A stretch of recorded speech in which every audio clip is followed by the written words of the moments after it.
నమస్తే అన్న. నమస్తే అమ్మా. ఏం పేరు అన్న అనేది? నా పేరు రాజమ్మ. ఓకే, ఏదైనా మాట్లాడతారా అన్న? ఏదైనా మాట్లాడతా. ప్రెసెంట్ రాజకీయాలు అత్తలా కుతలం అవుతున్నాయి. బిఆర్ఎస్, బీజేపీ, కాంగ్రెస్. ఏ పార్టీ మీకు నచ్చుతుంది చెప్పండి? ఇప్పుడున్న పరిస్థితుల్లోనే ఎలక్షన్ టైంలోనా? ప్రెసెంట్ సిచ్యువేషన్ చెప్పండి. ప్రెసెంట్ సిచ్యువేషన్ అంటే మన జూబ్లీస్ నియోజకవర్గం గురించి మాట్లాడుతున్నారా లేకపోతే రాష్ట్రం మొత్తం గురించి మాట్లాడుతున్నారా? జూబ్లీస్ నియోజకవర్గం గురించి చెప్తారా అన్న? చెప్పండి. ఇప్పుడు ప్రెజెంట్ రాజకీయం రేవంత్ రెడ్డి గారు పరిపాలన గురించి చెప్పమంటే చెప్తా. చెప్పండి.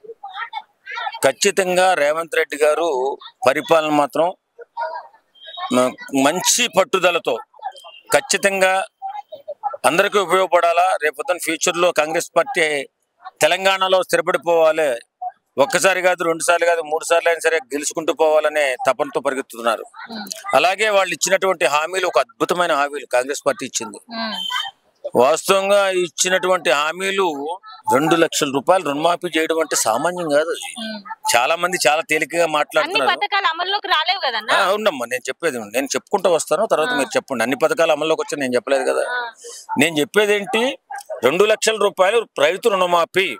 ఏదో కొంతమందికి టెక్నికల్ ప్రాబ్లం వల్ల తప్పిపోయింది, కానీ చాలా మందికి 80%, 90% అయిపోయింది. అది వాస్తవం కాదా? జరిగింది. అలాగే రైతు భరోసా ఎకరానికి 12,000 రూపాయలు. మీకు క్లియర్ గా తెలుసు తెలియదు నాకు తెలుసు, నాకైతే తెలుసు. నేను ఎందుకంటే దాని గురించి చాలా రీసెర్చ్ కూడా చేశాను.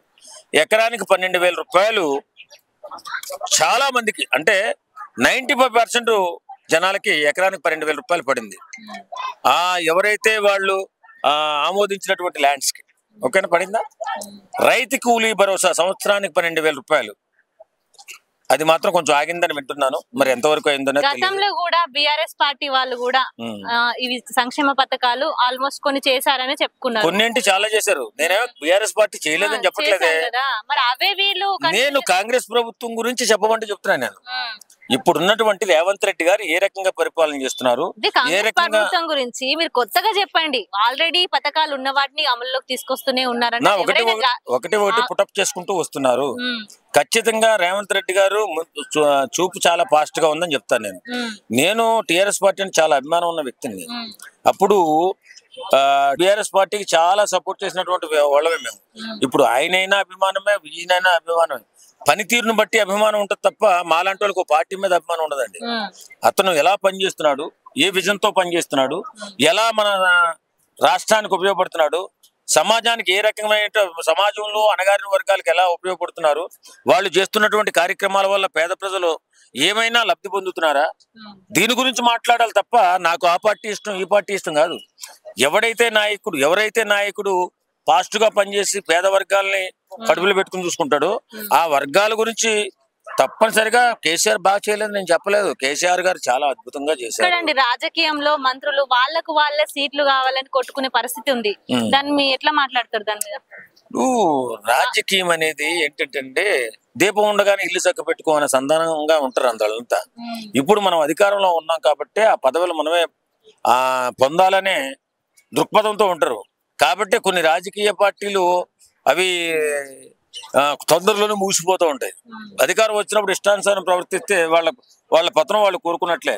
కాబట్టి అందరూ కూడా ఐకమత్యంతో మధ్యతరగతి దిగువ తరగతి ఉన్నటువంటి ప్రజలను కడుపులో పెట్టుకుని కాపాడుకుంటూ వస్తే వాళ్ళకి నెక్స్ట్ ఫ్యూచర్ ఉంటది. కాంగ్రెస్ ప్రభుత్వం 6 గ్యారెంట్లు ఇచ్చింది ప్రభుత్వంలోకి వచ్చే ముందు. 100 రోజులలో నెరవేర్స్తా అని చెప్పింది అన్న, కానీ చెయ్యలే. ఇప్పుడు సంవత్సరం అయిపోతుంది, ఇంతవరకు సంవత్సరంన్నర దాటిపోతుంది.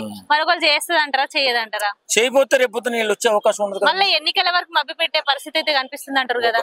అమ్మా, ప్రజలు పిచ్చోళ్ళు ఏం కాదు. ఇప్పుడు 10 సంవత్సరాల అధికారం ఇచ్చినటువంటి కేసీఆర్ గారిని ఎలా దించారు? అసలు 5 సంవత్సరాలు అద్భుతంగా పరిపాలన చేసి 6వ సంవత్సరం నుంచి ఎమ్మెల్యేలకి మంత్రులకి అపాయింట్మెంట్స్ లేవు.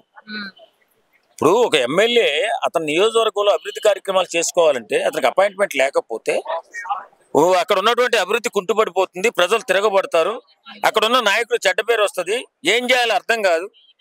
కాబట్టి ఇవాళ బీఆర్ఎస్ పార్టీ వెళ్ళిపోయి కాంగ్రెస్ పార్టీకి అధికారం ఇచ్చారు. ప్రజలేం పిచ్చోళ్ళు కాదమ్మా.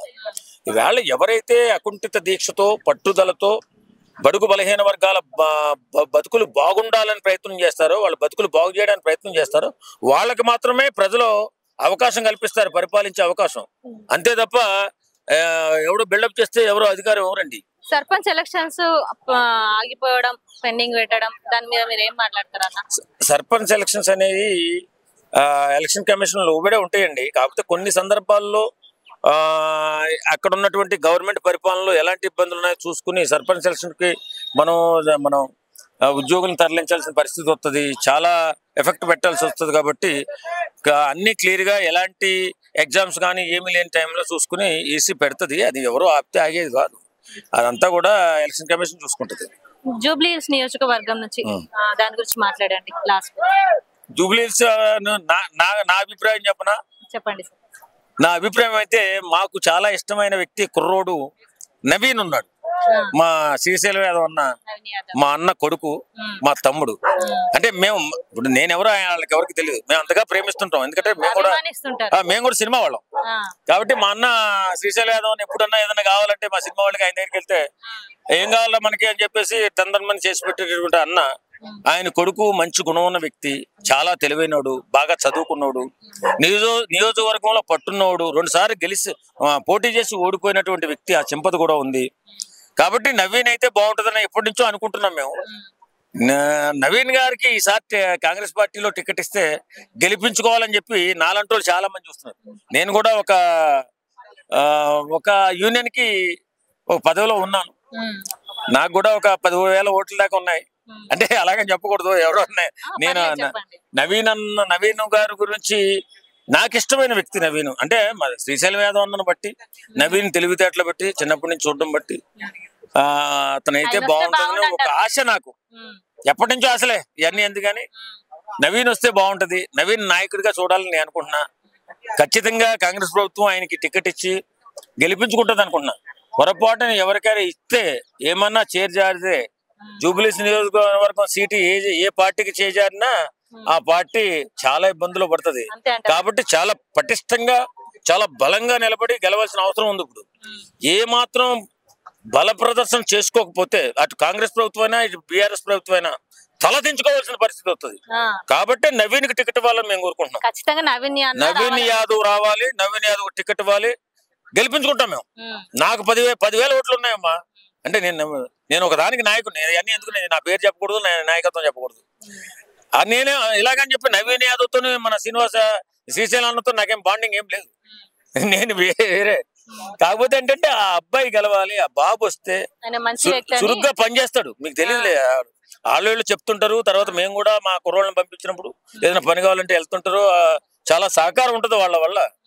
చాలా మంది చాలా గొప్ప వ్యక్తిత్వం ఉన్న వ్యక్తి.